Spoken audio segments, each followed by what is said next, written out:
how to get a cow spawner in Minecraft. So this will work on creative mode with commands. What you need to do first is just simply open up your command line, then type in give, then your player name. After that, just type in spawner just like so.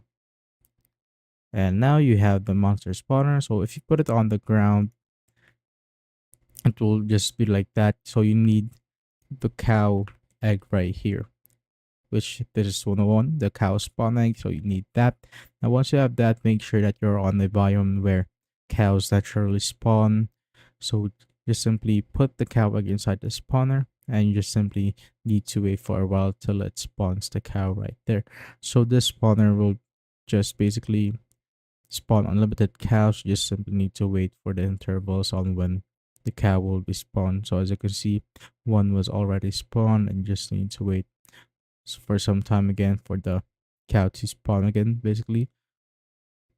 So you just need to wait, but that's how it basically works.